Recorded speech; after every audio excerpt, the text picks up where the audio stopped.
Now. Hey everyone, welcome back to Launch Codes Football. My name is Chris, And I'm Chelsea. and today is the start of season 2 of our podcast. Can you believe it? We made it through season 1 I know already. 14 episodes and a live stream event on YouTube. What a good time that was. Honestly, it was lots of fun. We were able to interact with our audience, and we just want to say really thank you to everyone who listens. We really appreciate it, and it means a lot that people are willing to take time out of their day or just their car ride, walk, jog, or just whatever that they're doing in life just to listen to us and take time to look at what we've got to say. And so we really appreciate it and thank each and every one of you for listening. Yeah, thanks for the support, guys. We would not be here without you. So, Exactly. Chris, what are we talking about today? Well, today we're going to be talking about free agency. It has been a little bit hectic with lots of rumors, a few free agency moves and stuff. So today we're just going to be talking about some rumors and also the things that have already happened. So, Yeah, because yeah. the season, the 2021 to 2022 season doesn't open until March 15th. But let's be honest, the season starts after the Super Bowl ends.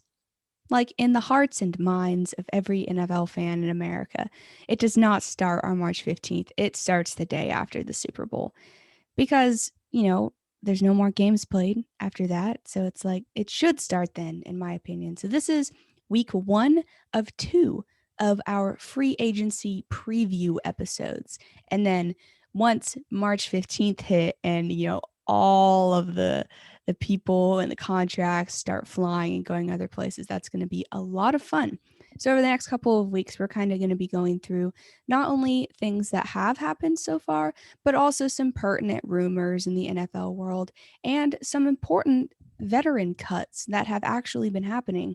So there are some decently big names that have been getting cut that are older. So we'll go into that as well. But let's get started, Chris. How about you lead off with the biggest news of the week in the world of NFL so far? All right. Sounds good. Just keep in mind, we're recording on March 4th. So Yep. if something happens between now and when this episode goes up, we'll talk about it next week. But just keep in mind, that's when we're talking about this right now. So as of now, JJ Watt has signed with the Arizona Cardinals. He got a $12 million signing bonus. That's pretty nice payday.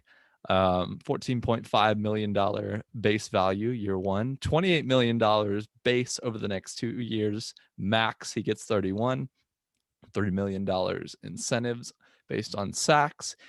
If he gets 10 sacks in 2021, gets a million, and 10 sacks 2022 gets another million. I'm just like, dang, this is a nice contract. I can't deny. So I think yeah, I think honestly going to Arizona is a good move for him because I think Arizona is trying to go all out for a Super Bowl now. I kind of feel like they had a disappointing year last year, to be honest. I think that they wanted to go further than they did, and they just ended up like 8-8, just barely missing the playoffs by a game to the Rams. And honestly, even if they made the playoffs, I don't know how well they would have done because at times the Cardinals looked really good, but at other times they just looked not great. And so they were kind of a little bit maybe above average team. I mean, you finished 8-8, so that's average, but at times they showed that they were good, like against beating the Bills with a Hail Mary. Other times they just didn't look that great and were kind of disappointing this year, I think, to a lot of Cardinals fans. So I think this year they're really trying to build up and just go for that Super Bowl. And I don't blame them. I don't I think that's a good move for them. So Chelsea, what do you think? So I was sitting on my couch in the living room waiting for my friend to show up when this news dropped, right? And I was walking to the front door to let her inside. And the whole time I was going, the Cardinals? You signed with the Cardinals? The Cardinals. What happened to JJ Watt wanting to go to a team that was ready to contend for a Super Bowl now? Like, I don't think you can deny the fact that the Cardinals are a very talented team, that they have some really good pieces, that they have a super talented quarterback, et cetera. They have good pieces, but I mean, if you look at them, versus the Packers or the Browns or, even the Colts, like none of those teams or all of those teams are ready to compete for a Super Bowl now. Like, I think Arizona is getting there. I think they're close, but I don't know if they can win a Super Bowl with the current roster they have and beat out, the Tampa Bays and the Packers and the Bills of the world and the Chiefs of the world. Like, I don't really see this Cardinals team entering into the playoffs and taking down a juggernaut like the Chiefs or, the Packers or something. Like, they're a really talented team. And if they believe that they can get here or get there this year with the acquisition of JJ Watt, then what the heck? I mean, if JJ Watt believes in them and if he thinks that they can get there with his help, then what the heck? Why not sign there? But even still, I feel like looking at all the other teams that he could have gone to, I was really surprised he went to the Cardinals. And I mean, if anything, they're kind of the Arizona Texans now, right? Because he and wide receiver DeAndre Hopkins are united. I mean, what's going to happen next? Is there going to be a quarterback swap for Deshaun Watson and Kyler Murray? And then it'll really be the Arizona Texans. But yeah, I was really surprised that JJ Watt went here. I think JJ Watt is getting overpaid. I think that he is still a very talented player. He's a great veteran presence. Now he still makes an impact, but he's not, the defensive player of the year JJ Watt that we are accustomed to, right? Because I mean, I had heard a rumor that he was asking for between 15 and 16 million dollars a year, and he is getting 14 and a half in his first year. So it looks like he compromised a little bit to help the team out and make sure that he gets signed.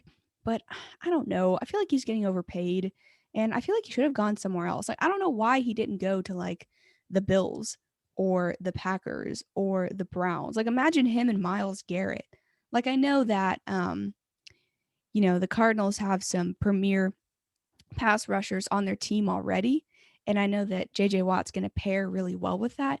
I just don't know if, as a whole team, they have the capacity to keep up with the Chiefs and the Bucks of the world. Like, maybe he just wanted to go somewhere warm. I mean, maybe he was just tired of being in Texas. Not that Texas is necessarily known for being cold, except like the last 2 weeks when it actually was cold. But I don't know. This just really surprised me. And a lot of people were surprised who were sports announcers. A lot of fans were surprised. I was watching ESPN right when this news dropped, and they were talking to, a couple of um, NFL like reporters and stuff for ESPN, and the news dropped and they were like, breaking news, JJ Watt signs with the Arizona Cardinals, and the reactions of the people that had just been talking about it were like, what? That's kind of how I felt. No, I mean, it's definitely surprising. To be honest, I thought the most likely place he'd end up would be Pittsburgh. I mean, Well, see, you'd think that, mm, but Pittsburgh has horrible cap issues, so they wouldn't have been able to sign them even if they wanted to, unless they cut like Ben Roethlisberger or something, which is not going to happen. yeah, I think they're going to stick with him. Would have been a So, cool story though, him and his two brothers up there, but they just didn't have the space. yeah, that makes sense. They probably wanted to get him because it would have Oh, I'm just added to sure. their defensive prowess, but Yeah. we'll see what happens here with Arizona getting JJ Watt. I think it's definitely an interesting move, a good move for Arizona. And if they can see, here's the thing, I think they can build a Super Bowl team out of this if they keep building on this. So you got JJ Watt. All right, you need more now. That's a good Yeah, piece to it's have, but not just JJ Watt that's going to get them to the Super Bowl. they're gonna have to add more to this team. And that's Yeah, what I cuz want to see from them. they have Chandler Jones in Arizona too, which, Chandler Jones is a premier pass rusher also. So, I mean, you put those two together and they could potentially wreak havoc on the quarterbacks of the NFL. I just thought that Watt would want to go to a more NFL Super Bowl ready team than the Cardinals. Like, I think the Cardinals, are a few years out. JJ Watt's only on a 2-year contract. So, like in 3 years or 2 years, they might be ready, but I don't really foresee them being ready this year, considering they went 8-8 last year. Like, we've definitely seen what they're capable of, like when they beat the Bills, like you were saying with the Hail Murray. Like, we've seen what they can do when they play up to their capacity, but we've also seen what they can't do when they don't play up to their capacity. And it's really ugly. I don't know. I just don't foresee them making it past like the conference playoff games. Like if they make it, I don't know. I was surprised. And people were like, JJ Watt, he went to the Cardinals for the money. But JJ Watt's only making $14.5 million in year one. And he wanted between 15 and 16, according to rumors. So you can't really use that argument. Like he's getting overpaid, but if he had gone to you know, the Patriots or the Jets, like the Jets would have paid him way more to come to the Jets than the Cardinals paid him, but he didn't. So it doesn't really feel like he went to the Cardinals for the money. It feels like he went there because he believes in them. And if JJ Watt believes in them, I mean, we'll see. I think that's a pretty good indicator of what they have. If you have a former defensive player of the year, elite guy coming to your team and picking you because he believes in you over every other team that people projected he'd go to, I mean, we'll see. But it still surprised me, not gonna lie.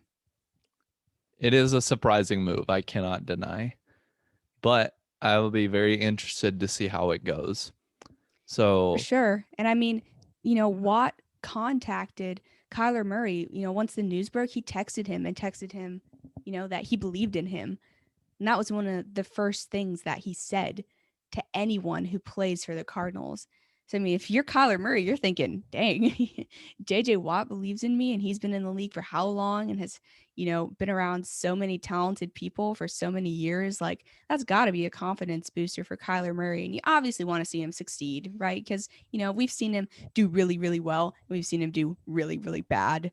So hopefully that raises his confidence and he has an outstanding year. But it'll just be very interesting to watch and see what this team is able to do this year with JJ Watt because I was not expecting it at all. And I know that a lot of people were not either. So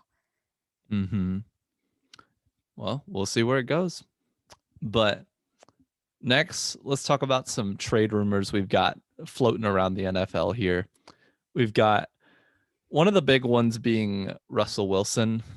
So there's been a lot of rumors, a lot of things floating around. Nothing really from him, just about like his frustrations with the team, with the Seattle Seahawks. I think it's interesting to see kind of what's going down there because Russell Wilson wants to stay with the team, I think, but they said that his four teams that he would want to go to if he was traded would be the Cowboys, Saints, Raiders, and Bears. I think those are interesting teams. I think I don't know what they'll do with it though, because Russell Wilson, I think the Seahawks kind of are in the wrong here, getting mad at him. He's your franchise quarterback, which doesn't mean you let him walk all over you, but it does mean that with Russell Wilson, knowing him, knowing the respect he has for other people, his team, and his coaching staff, I think he understands he is part of the reason sometimes the offense isn't doing well. But he complained about, some offensive line issues and on the Dan Patrick show. And honestly, I mean, he didn't call out anyone by name. He wasn't saying the coaching staff is doing terrible. He wasn't saying all of these things, but the Seattle Seahawks seem to have gotten upset about him saying that. Also, apparently earlier this season, right before the Seahawks played the Cardinals, there was a very frustrating meeting between Russell Wilson and his team before the game, and to the point where Russell Wilson stormed out of the meeting. And apparently that happened earlier this season.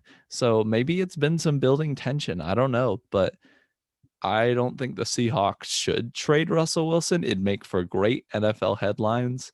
But I know a team that's really trying to, I think, maybe push for him is the Saints. But the problem is they just have so much money that they are way over the cap. So they don't have enough money to be able to to afford him.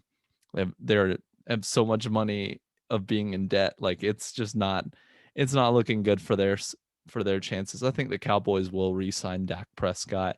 The Raiders seem to truly believe in Derek Carr. I mean, John Gruden seems to really care and believe in him. So I think the most likely team that this would have that he would get traded to would be the Bears because they need a quarterback, and I think they'd be willing to give up quite a bit to get him. But we'll see. I'm interested to see where Russell Wilson ends up by next season. I don't think he'll get traded because I just think that'd be a bad idea for the Seahawks. Like I said, of the four teams, he has that ability to agree and disagree to a trade. And of these four teams, one of them I think would be the only one willing to trade. And that one is also in the NFC. So it's like, why would the Seahawks want to do that? So if you want to trade Russell Wilson, you want to get him out of conference.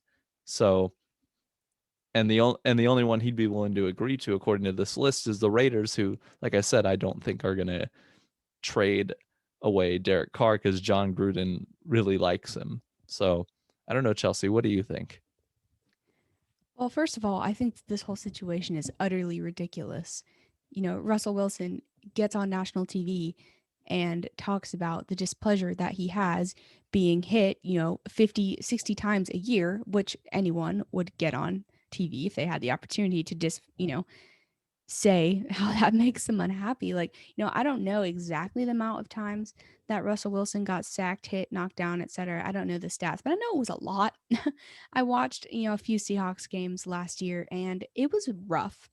And you could tell that his offensive line play was impacting his play because he had multiple weeks where he threw a ton of interceptions, had fumbles, didn't look good, they lost games, etc. Everyone's going to blame Russell Wilson for that. But when Russell Wilson is running for his life, every single play, like he's not Superman. He can't create something out of nothing. You need some kind of exterior help, right?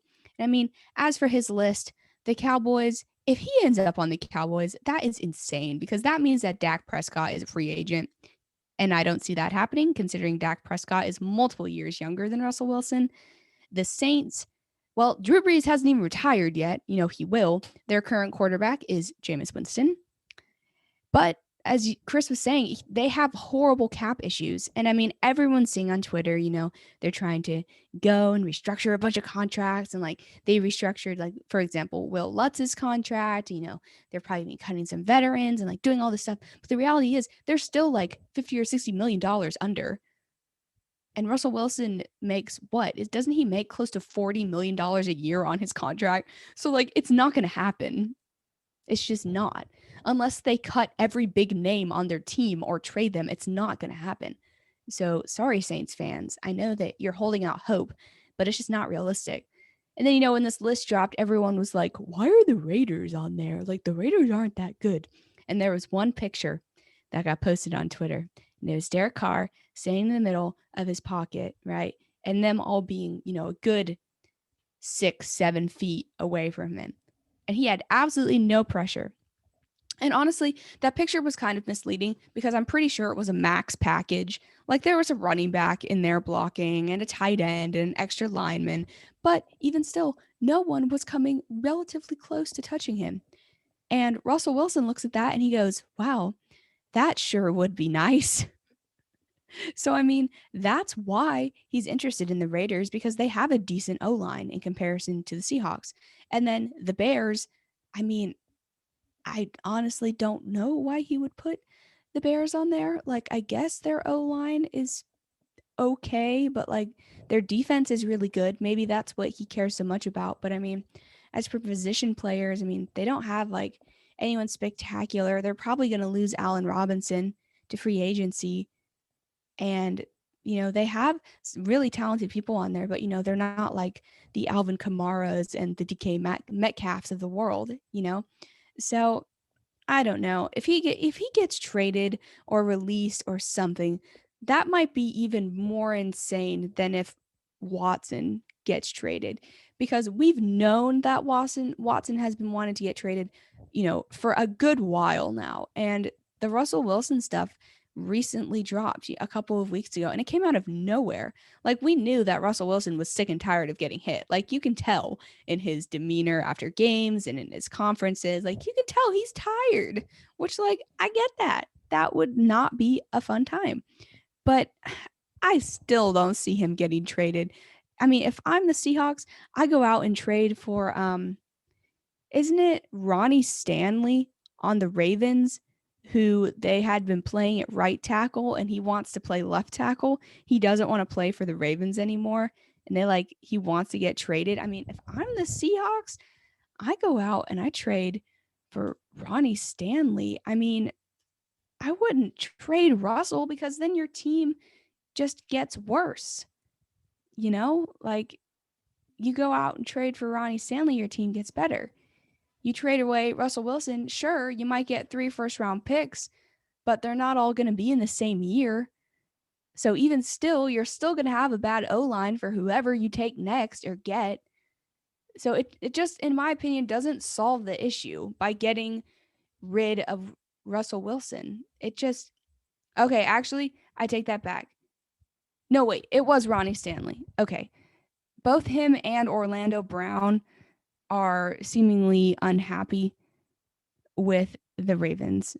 And, I guess they just want to play different positions or whatever. Oh, actually, yeah, it's Orlando Brown that wants to get traded. So sorry about that. I thought it was Ronnie Stanley, but it's not.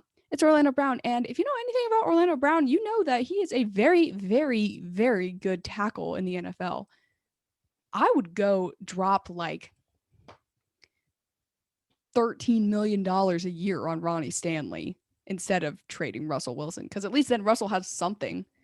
Or, I mean, the Colts could just trade Wentz away and then get Russell Wilson and he could play behind Quentin Nelson. I mean, that's feasible too. No, just kidding. That's not going to happen. But like I said, if he gets traded, that's arguably the most insane thing that is going to happen in the postseason, in the offseason, in a while. Like, we've seen a lot of crazy trades and stuff, over the last 10 years. But I don't know. I feel like this would just be insane. They would be so dumb to do this. Yeah, I don't see how the Seahawks would really be helping themselves get better by just trading. Get worse. I mean, unless they just hit with the drafting, get like the next greatest of all time. I mean, I know, but do you want to bet on someone who's never played in the NFL in the draft, or do you want to bet on an already proven top 10 quarterback in Russell Wilson? Like, I get he's over 30 now. I mean, what if they work something out with the Cowboys and the Seahawks traded Russell Wilson and they got Dak Prescott? Now, if the Seahawks did that, I think it would be worth it, because Dak Prescott is 4 years younger than Russell Wilson. So I think that would be worth it. Even though he's coming off a horrible injury, I think that if that was presented, they should do that. But anything outside of that, I don't know. If the Saints offered 4 first-round picks and Michael Thomas, I don't know. It'd have to be something absolutely insane, and I just don't foresee it. And if it does happen, I just am ignorant, I guess. I mean, I don't know. I think Russell wants to stay with them, but I agree. Everything gets so blown out of proportion. He says one thing about he would potentially like some protection, and the media's like, Russell Wilson wants to get traded, blah, blah, blah, blah, blah. It's like, can he not just express his feelings? That's why players don't express their true feelings to the media, because then this happens. I mean, maybe, but also the Seahawks are getting mad at him about that.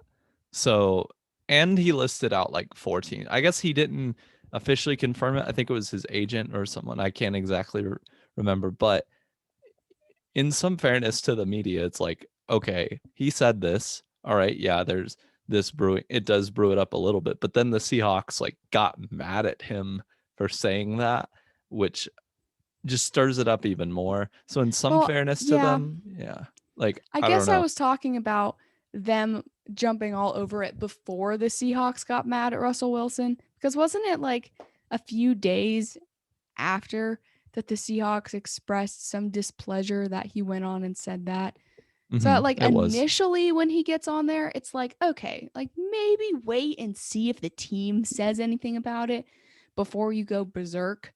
But like no one waited. Everyone was like, attention, breaking news. Russell Wilson wants to get traded from the Seattle Seahawks because he doesn't like being hit. It's like every quarterback that doesn't like getting hit would like to play for a team that won't let you get hit. You know what I mean? Just Yeah, like I said, I'd be extremely surprised if this happened. I got you. Extremely. I would too, but we'll see. The next trade rumor we've got here is obviously Deshaun. Excuse me. Deshaun Watson has been on the top of the trading block for for a few teams. He's been the talk of the trading block. He's been it's literally it feels like every day it's just where's Deshaun Watson going? What's going on with him? What's going on with the Texans? Well, as a little update for that, if you followed the story, you know that the Texans have not wanted to trade Deshaun Watson, which I don't blame them because similar to the Seahawks situation, it wouldn't really make them better. But also Deshaun Watson, here's the thing. Some people are like, why are you quitting Deshaun? Some people think he's quitting on them. But in my opinion, like before he signed his contract extension, he was promised, he was told that he would be allowed to have say in the coaching decisions. I think like who was being coached and all of that. So then the Texans hire Bill O'Brien as their head coach.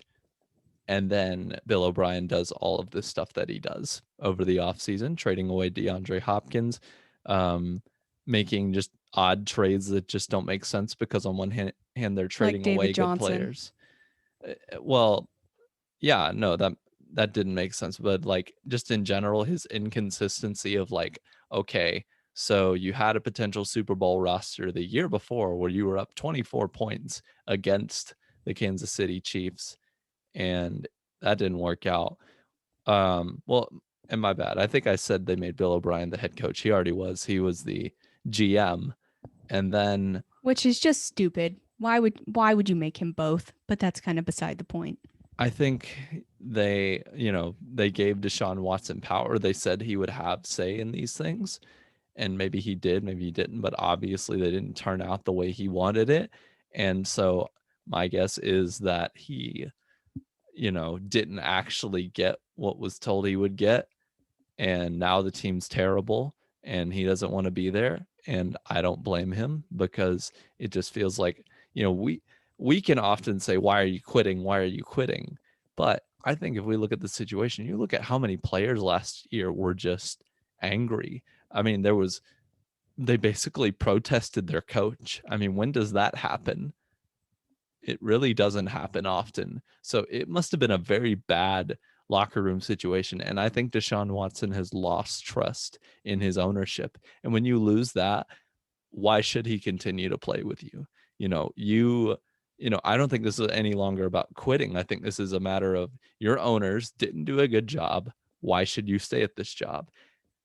And they said they would do these things and they're not doing these things, and in fact they are literally ruining the franchise in some ways. And it doesn't make much sense to me because on one hand it looked like they were ready for a Super Bowl, but then they trade away DeAndre Hopkins, so you think, okay, well maybe they're trying to rebuild for different pieces, but then they sign Randall Cobb to a bunch of money and then they trade for Laramie Tunzel, and it's like Which what's was a going on horrible here? trade. Like what's going on here? Like it doesn't make much sense. It's like you're tanking and you're also not. Like if you're gonna, maybe not tanking, but it's like you're either it looks like you're rebuilding, but also you're signing veterans. So like what's going on here? It doesn't make any sense. So I think Deshaun Watson's just lost trust. But the Texans are being stubborn. They don't want to give away Deshaun, which I don't blame them. But also it's like apparently Deshaun Watson's agent said he could lose like $3 million, or if he holds out, he will lose money, but he doesn't care, is what his agent said. So Deshaun is not budging on this. I think he's willing to sit the season if he has to. And Which I don't think is a good idea for him, but that's kind of beside the point too. maybe it could just be making a statement. I think right now both sides are just trying to get what they want. I think the Texans are trying to not budge and say we're not taking trades for Deshaun Watson. just to raise up the price and also put the pressure on him because they're really trying to get him to stay. But then Deshaun Watson is trying to be, in his own way, I guess, stubborn and just say, I'm not going to play. You can take my money. I've got plenty of it. Who cares? Um, so honestly, I think it's just a tug of war between two sides. Obviously, you have the three teams that Deshaun is okay with going to, being the Jets, the Panthers, and the Dolphins. I think the Dolphins have a decent shot to get him, but the problem is they are in the same conference. So if I am the Texans, I don't really want to trade to that. Like I said with Russell Wilson earlier, I want to trade out of conference so I don't have to deal with him every 2 years or every year. I want to get him as far away as I can. So I think that by those standards, we've got the Jets and we've got the Dolphins. I don't know. I mean, we'll see if they can get him, but I think the Panthers have a real shot at getting him too. But the thing is, Texans aren't even picking up the phone. Like apparently teams have resorted to leaving voicemails.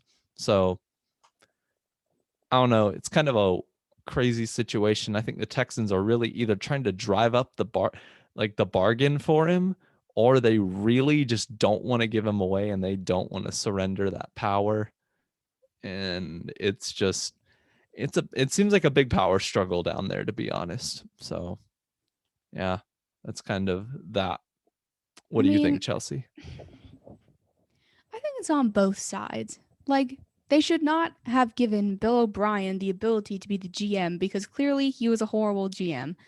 Some of the moves that he made, if he had not traded away DeAndre Hopkins, if he had not given up the farm for Laramie Tunzel, I suspect that Watson would probably still want to be there.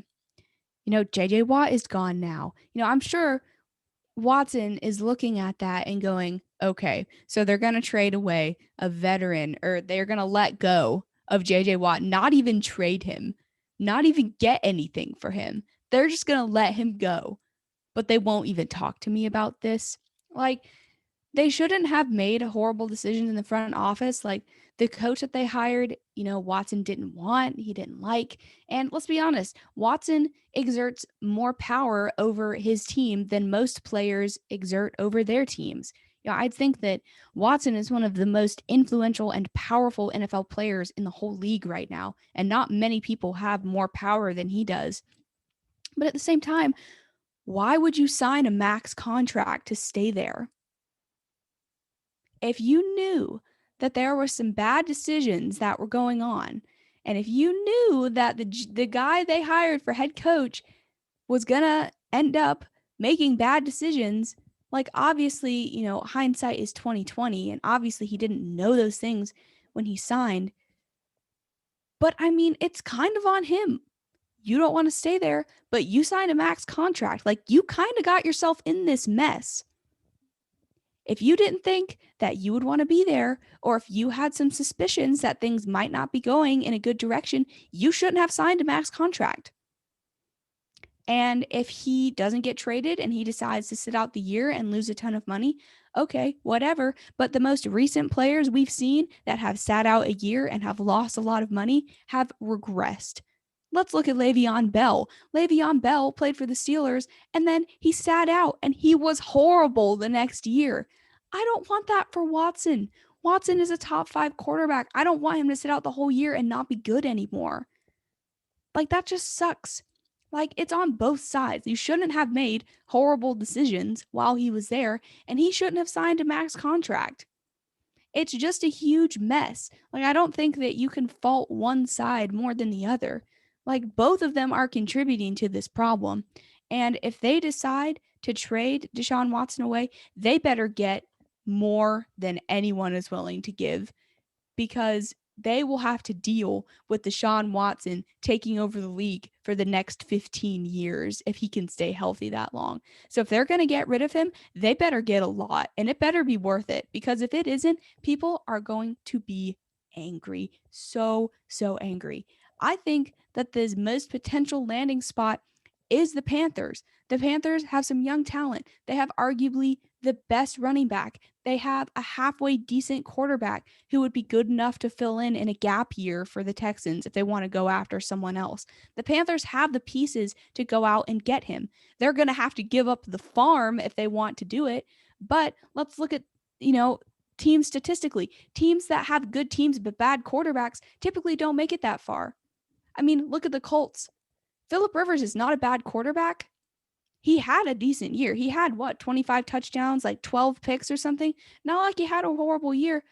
We lost in the first round, and we should have won that game, but we lost. I guarantee you that if we had Deshaun Watson, we probably would have been Super Bowl contenders. Quarterback matters. Like, I got into a conversation about this with someone the other day. I was like, if I'm the Panthers, I'm willing to trade everyone but Christian McCaffrey. Because Christian McCaffrey is essentially wide receiver 4 and a running back. He can do everything. He can catch, run, block, etc. He's the penultimate guy you want on your team. He's a team leader. He's young. And we didn't think he was injury prone. I mean, last year he was, but generally speaking, he's not injury prone. He has a good character. He works hard. That's the kind of guy you want to keep on your team. But the reality is, it's really easy to replace running backs. There are a lot of good running backs who come out of drafts every single year. And the Panthers' backup, Mike Davis, when he filled in for Christian McCaffrey, he honestly was pretty good. He could probably start for the Panthers until they go out and get someone better. So if you're the Panthers and, the tipping point is Christian McCaffrey, I don't really think you can argue against putting him on there. Like, if I'm the Panthers, I do all I can in my power to not give up Christian McCaffrey because that's how good he is. But if that's what it requires, yeah, I'm going to give him up and go get a top 5 young quarterback who could completely transform my franchise. Let's be honest, a running back's not going to transform your franchise. I mean, look at Derrick Henry. They didn't make the Super Bowl. He was the best running back last year. I don't know. I honestly don't know what's going to happen with this. At first, I thought that there was no chance that Watson was going to get traded, and then I thought there was every chance that he's going to get traded, and now I have no idea. If he gets traded, I hope that he comes to the Panthers because we're in North Carolina, and it would be really cool to have him here because he does a lot for his community in Houston. People love him, and you better believe if he came to Carolina, he'd do the exact same thing because that's the kind of guy that he is. But this whole mess is due to the both of them. It's due to the front office of the Texans and it's due to him. And I mean, like I said earlier, hindsight is 2020. I mean, when Deshaun Watson signed that contract, the Texans, weren't going they didn't have horrible records. They were a halfway decent team. So he probably signed that contract thinking, okay, there's promise here. I get along well with the players, most of the coaches are good. And then literally right after he signed that, things started going downhill. Like Bill O'Brien got the GM job and then he did all of these dumb things. But even still, I don't know. I guess he must have just been really sold on the Texans because it's both of their faults. I mean, if Deshaun Watson sits out the whole year, they're screwed. And if they trade him, they're screwed. So regardless, they're screwed. So you might as well be screwed and get something for him. You know what I mean? Yeah. At least go out and get some young stars, 3 first-round picks, and use that to rebuild your team. Like, if he sits out, you're screwed and you get nothing. So you might as well get something. I mean, that's what he wants. Mm-hmm. I mean, hey, the Miami Dolphins could just be like, hey, here's your picks back if you want to, right? That'd be pretty funny. Honestly, I'd be like, wow, the tank succeeded. But I don't know. We'll see where they go with it. It's a messy situation, but I think he's definitely the trade rumor of the summer as of now. So, he's the or of trade the whole rumor off king. season. So, yeah, I'm excited to see what happens. But in some trade news, Chelsea, this is a big one for you. So if you want to cover this one, I think you would be great for this. So Yeah, I mean, this is kind of old news at this point. It dropped a few weeks ago, so I'm not going to go super in depth. But Colts traded for Carson Wentz, right? Which is either going to turn out really good or really bad, right? I feel like there's not really going to be an in between. Colts gave up a 2021 third rounder and a 2022 conditional second rounder, which could turn into a first rounder if Carson Wentz plays a specific amount of games or if they make the playoffs or both. So his contract is not as horrible as people thought it was going to be. We're paying him about the same amount we paid Philip Rivers last year on his 1 year contract, and we paid Philip Rivers $25 million. And Carson Wentz has a much higher ceiling than Philip Rivers does. So honestly, looking at it, the contract isn't terrible because the Eagles ate a lot of it. You know, they took what, wasn't it like the biggest cap hit in NFL history for trading him, which is just insane. But this is Carson Wentz's last chance. I mean, I think everyone in the NFL knows this. I think he knows this. If he can't turn it around with the Colts, his career is likely done and he's probably going to be reduced to a backup on some poverty team in the NFL. Because, I mean, look at his history. Works well with Frank Reich. He was the offensive coordinator of the Eagles during their Super Bowl run, right? So he works well with the head coach. He finally has a good O line. He has good position players on offense like Michael Pittman and Jonathan Taylor and Naheem Hines and Mo Alley Cox. And, you know, there are good players there. He has a strong defense. It was arguably a top 5 defense all year. So he has the system, the coaches, and the people around him to help him succeed. And if he doesn't succeed, he's done. Like, this is it.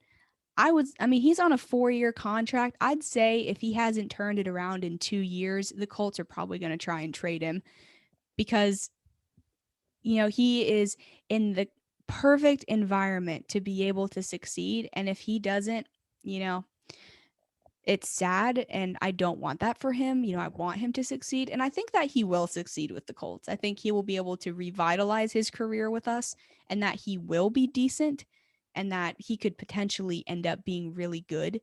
But if he doesn't, you know, that's that. And that's his career, which, you know, no one wants to see someone go from being really good to really bad. They get their last chance and, you know, it all just blows up in their face. Like, no one wants to see that.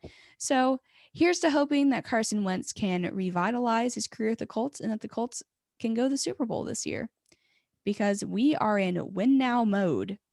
Now is the time. So we'll see. But that was very big news that dropped a few weeks ago. I freaked out when that happened, not gonna lie. I like ran downstairs. I was like, Dad, look what happened. You know, I was going crazy. And of course, you know, I ran downstairs. My dad wasn't there. So I was like being really loud for no reason, which was That's kind of so awkward. sad. But yeah, but you know, we'll see how it turns out. We'll see how it pans out. And here's to hoping that it turns out well and that the Colts finally find their guy because the post Andrew Luck era of being a Colts fan for our quarterbacks has been rough. The rest of our team, not so much. But like I was talking about earlier, teams that have good quarterbacks have the most promise. And you can have an amazing team, but if you have an average or a mediocre guy, you're not going to get very far.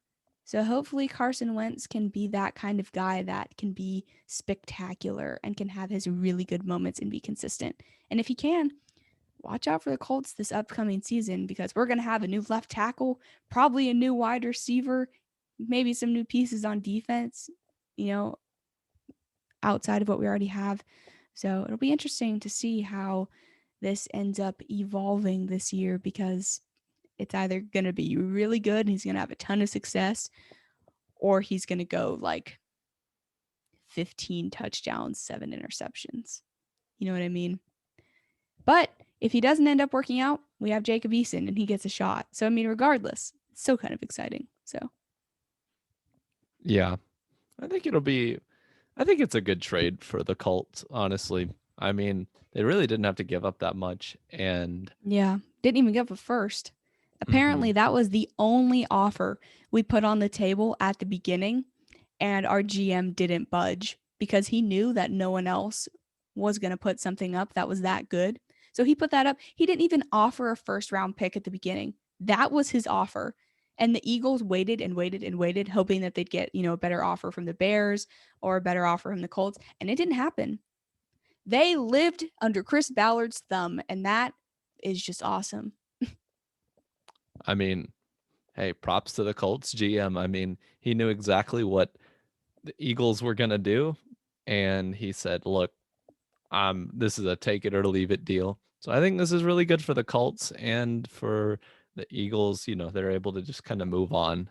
So and move on to Jalen Hurts, see what he can do. And for the Colts, they're able to get who has someone who has been a good quarterback in the past. I think that if he can do well for the Colts, they could go pretty far. They could do some damage in the league. So uh, I'm cool with the trade. I think it's a good trade for the Colts. And if it doesn't work out, I don't think it's one to blame them over. Yeah, I agree. Now, kind of tuning into our last little segment of this episode. Just there have been a lot of free agency veteran cuts that have been happening this week, and there are going to be a lot more that happen next week. But just some highlights of that, not talking about like who I think that they'll go to, but just some of the people that got cut. And there's some names that, people will recognize. Giants, they cut wide receiver Golden Tate, which is, a pretty recognizable name. The Vikings cut Kyle Rudolph, which that was a big one. People didn't think that was going to happen. Washington cut Alex Smith, the reigning comeback player of the year, gone. Side note, I feel like of all of the people in the NFL who did not deserve to get cut, it was Alex Smith. Like, I get that his contract was bad, and I got that it was a money thing and that it wasn't anything personal. But after all the guy's been through, suffering his horrible injury, rehabbing, playing, helping his team win, and then winning the award, and then he gets cut. It's like, well, Such a that was sad that, I guess. situation. Yeah. I just feel like of all the people who should not have been cut, like who didn't deserve it, it should have been him. But he'll end up being a backup to some young protege around the league somewhere. Because, I mean, he was the starter before Patrick Mahomes started, and we've seen how that turned out. So maybe he'll go to Jacksonville and mentor Trevor Lawrence or something, who knows? And then Dolphins linebacker Kyle Van Noy, which I think is the most surprising considering last year he signed a 4-year, $51 million contract with the Dolphins. And they essentially told him, we're not keeping you anymore. We're attempting to trade you currently, but if we can't trade you, you're getting cut. And he was like very surprised. And I was very surprised. Kyle Van Noy is not horrible, and he's 29 and he signed a 4-year contract. So either he just had a horrible statistical injury riddled year, or they just don't want him anymore. Maybe they're trying to clear money out for, Deshaun Watson or Russell Wilson. I don't know, but that one was particularly surprising.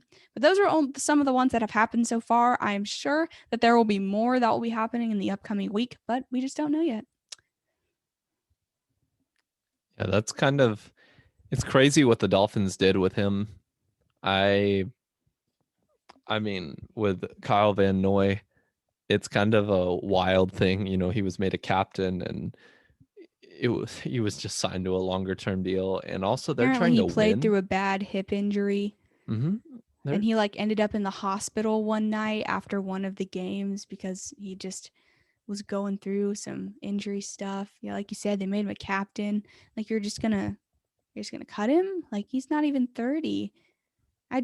That doesn't really make sense to me, but I'm also not an NFL GM, so who knows? I don't know. Maybe something went on that we don't know, but it does seem kind of odd because they're trying to build a Super Bowl roster. They're trying to get better off their 10-win season. And then they're making a move like that, which yet again, like I know you can't always say these moves are automatic like failures or bad ideas, but also it's like, okay, if I'm trying to build a Super Bowl roster, why am I getting rid of talent? Getting rid of good Yeah, talent. seriously. I don't understand that mindset because people sometimes maybe expect just like a rookie to come in and just be really great. And I'm like, that's not normally for most rookies how that works. So we'll see what they're planning. I mean, they must have some plan or some idea of what they're trying to do, but I don't know. This one just kind of seems like it doesn't make sense. Yeah, and I mean, I'm sure in the next week or so we'll see some surprising veteran cuts that we may not see coming because in the NFL, a veteran is someone who's considered to be at least 30. So like you could have just turned 30 and been considered a veteran. I mean, even in the NFL, veterans are considered like 26 or 27. Like you could have people that aren't even 30 being cut, which is wild because a lot of those guys still have, 5, 6, 7 years of good football left in them. So I mean, we'll see. But yeah. So thanks for listening, guys. Tune back in next Wednesday. I know today we're filming on Thursday and that it won't be released on Wednesday. But regardless, tune back in next Wednesday for more content. In the meantime, follow us on Twitter at underscore LCF football underscore. Instagram at Launch Codes Football and on Facebook and YouTube at Launch Codes Football. I'm Chelsea. And I'm Chris. And we'll see you next week. See y'all. Bye.